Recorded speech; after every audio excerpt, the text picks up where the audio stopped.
UFC 316 is this Saturday in Newark, New Jersey. Can Sugar Sean O'Malley get the belt back? I'm Jeff McCrum. I watch MMA sometimes. This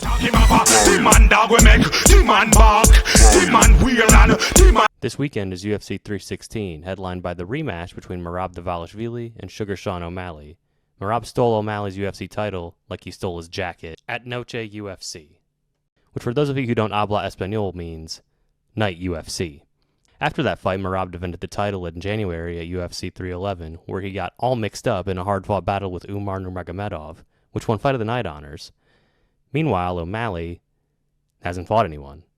However, it's understandable that the UFC booked this rematch. O'Malley is by far the biggest star in the division, and his one-shot KO power may be the only thing that can stop Dvalishvili in the bantamweight division. Now, in the lead-up to this fight, O'Malley has given up smoking weed, going on social media, and having days-long gooning sessions. Okay, I was just seeing if you were paying attention with that last one. Still, barring a miracle KO, I see a very similar fight to the first one. Merab grinding his way to unanimous decision and maintaining his chokehold on the 135-pound division. Give me Merab by unanimous decision. The co-main event features the women's bantamweight champion Juliana Peña defending her title against the heavily favored Olympic gold medalist Kayla Harrison. Harrison opened as a minus 700 favorite, and basically everyone thinks she'll steamroll Peña. That being said, everyone thought Amanda Nunes would steamroll Peña in their first fight, and she somehow conjured up intense wine mom magic to finish Nunes. However, Peña is coming off a controversial victory over Raquel Pennington to win the UFC Bantamweight Championship, and it would be stunning if this reign lasted longer than her first. On paper, Kayla Harrison should dominate the women's 135 division for as long as she wants to.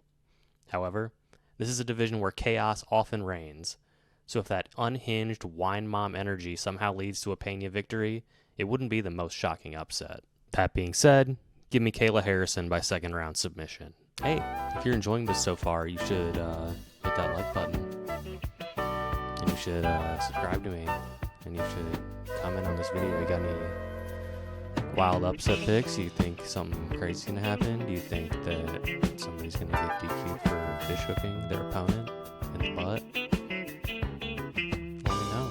Thanks. And now for the rest of the main card. We have the resident big back of the middleweight division, Kelvin Gastelum, taking on Dana White's favorite middleweight, Joe Pyfer. They were supposed to fight in Mexico, but Joe Pyfer had tummy trouble and had to pull out. Seriously, they're not kidding when they say don't drink the water.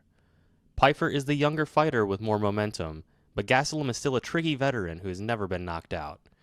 I have Pyfer by decision in a fight that's going to be closer than a lot of people think. At bantamweight, we have Mario Bautista on a 7-fight win streak and coming off of the most upsetting split decision victory of all time against Jose Aldo, against the 20-1 former Bellator bantamweight champion Patchy Mix. This fight isn't getting nearly enough love in my eyes. I get it. Bautista's last fight was infuriating, and the last few years of Bellator haven't had very much juice. But this will be super high level. Patchy is a slight favorite, but I see this being the kind of fight that ends 29-28 with people arguing about who won afterward. I'll take Bautista here. He clearly knows how to win the judges over, and we've seen fighters from other promotions struggle in their first fight in the octagon. And kicking off the main card, we have Vicente Luque versus Kevin Holland. Folks, this is going to be violent. Luque has only gone to decision 6 times in 22 UFC bouts, and Holland has gone to decision 9 times in 25 UFC bouts. Holland came back to welterweight in his bout with Gunnar Nelson earlier this year and won Performance of the Night bonus. Luque is coming off of a 52-second submission over Dwayne Johnson's favorite fighter, Themba Gorimbo. Something wild and wacky is going to happen. If I was putting money on it, it'd be Kevin Holland by KO. Luque's chin has definitely been deteriorating, and Holland has the striking skills to find it. Alright, moving on to the prelims, we got flyweight Bruno Silva, not to be confused with Broken Skull middleweight Bruno Silva, taking on the Burmese prospect Joshua Van. This will be fun as hell. Give me Van by decision. Undefeated light heavyweight Azamat Mirzakhanov taking on Brenson Ribeiro. Yeah, Mirzakhanov should take this guy out without many problems. At heavyweight, the Beef Boys, Polar Bear Sergey Spivak taking on Salsa Boy Valdo Cortez Acosta. Yeah, this is going to look ugly. Salsa Boy's a solid athlete with power, but Spivak has a good submission game for a heavyweight, and I think he taps Cortez Acosta. We have Khaos Williams taking on Andreas Don't Call Me Alexander Gustafsson at welterweight. This fight is going to be wild as hell. The man's name is literally Chaos. I gotta go with him to beat the debuting Gustafsson. At women's flyweight, Ariane De Silva, the former Ariane Lipski, taking on Wang Kong. Everybody Wang Kong tonight. I don't know, is that a thing? Look, man, Wang Kong is raw, and she showed that she doesn't have the strongest ground game in her loss to Gabriela Fernandez. While she has the obvious striking advantage, De Silva has killer jiu-jitsu. There are some books where you can get De Silva at 4-1 odds. This is my underdog special. The odds are just way too high for how raw Wang Kong is. Jekka Seragi versus Ju Sang Yu.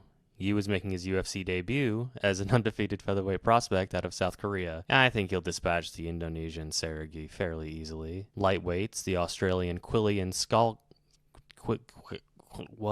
Salkilled. How is that a real name? Quillian Salkilled, and the Israeli Yanal Ashmus. Salkilled passed his UFC debut with flying colors. He got a performance of the night bonus with a 19-second KO. I think he'll keep his momentum going. And the curtain jerker, more lightweights, Markel Medeiros versus debuting Rufus Sport product Mark the Shark Chowinski. Who? Literally who? Medeiros is 2-0 in the UFC and has looked solid, fighting with an unorthodox style. Honestly, Chowinski's an unknown here. I have to take Medeiros, but Chowinski comes from a solid camp and he's undefeated, so who knows. Thank you for watching this. This is my first time ever trying something like this, and trying things is weird and scary. So if you liked it, like it, comment on it, subscribe, share it with your friends. Tell people, hey, there's this random white guy and he's making videos about the UFC and it's kind of entertaining.